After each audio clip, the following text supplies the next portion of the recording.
A massive winter storm swept across the United States, killing nearly 40 people and bringing daily life to a standstill in dozens of states.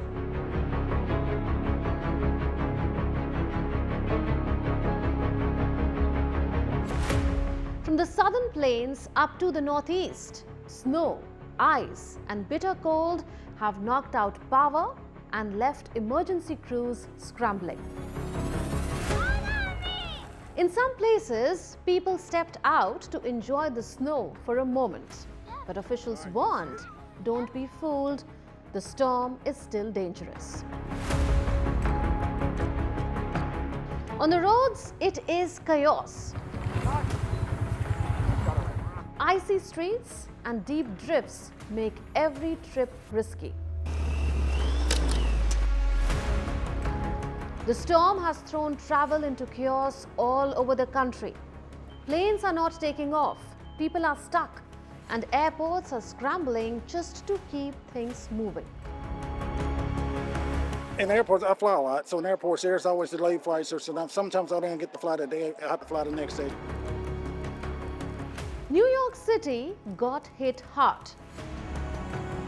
Schools closed, emergency plans kicked in, and shelters opened for those most at risk. City leaders say all the preparation paid off and kept things from getting worse. Frankly, it will be colder than any sustained period that New York has experienced in about 8 years. But New York, whatever comes for it, this city is ready. The snow is easing up in some places, but the cold is not letting go. Officials warn it's deadly out there. This is certainly the coldest weather we've seen, the coldest winter storm we've seen in years. And truly, New York State is locked into a grip here. An Arctic siege has taken over our state and many other states across the nation. The storm was triggered due to a stretched polar vortex, an Arctic region of cold, low-pressure air that normally forms a relatively compact circular system, sending cold air pouring across North America. Overall, since 1960, more than 700 blizzards have occurred in the US, excluding Alaska and Hawaii. Meteorologists warn with wind chills this low, frostbite can set in minutes. Utility crews are out there, but say it'll take more time and the work is dangerous. With temperature dropping, there is real worry for the homeless and the elderly. Cities ramped up outreach, trying to keep people warm and alive. People are so resilient, people are so capable, but when the temperatures get to the degrees that we're talking about, below freezing and below zero temperatures, there's just almost no amount of resilience that you can have that's going to keep you surviving through that. As the winter storm approaches, animal shelters across the city are urging residents to open their homes to help protect vulnerable dogs from freezing temperatures and overcrowded conditions. With the storm coming, there's so many dogs in here, and the dogs are sick or they just are stressed out, and dogs are 5 times more likely to get adopted just being out for a day. So it helps the staff out. It gives a dog a nice warm home for the storm, and you get to make a dog feel a little bit better. In Tulsa, Oklahoma, a man named Ryan Duell is spending the weekend driving a more than 40-year-old fire truck around to transport people off the streets. Come on, let's go hop in the truck, I'm serious. It's warm in the truck.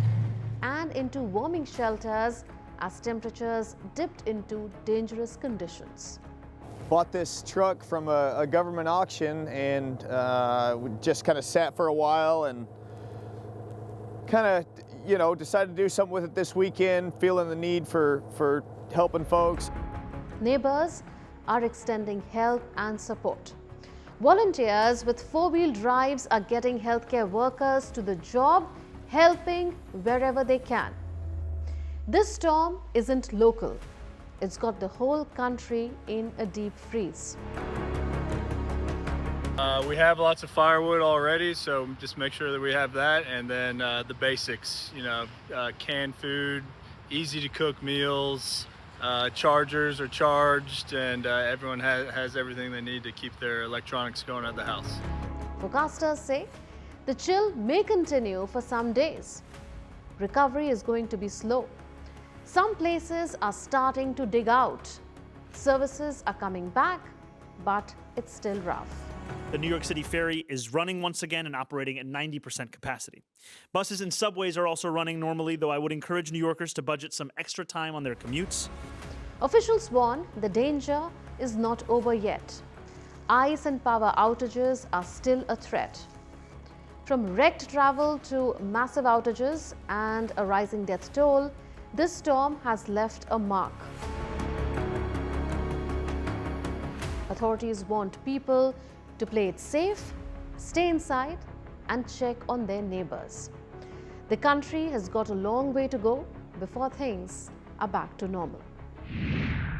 That's all in this edition of Connecting the Dots. We'll see you in the next episode with more raging issues. Until then, it's a goodbye from all of us in the Delhi newsroom. This is Munmun Bhattacharya signing off. Take care and stay safe.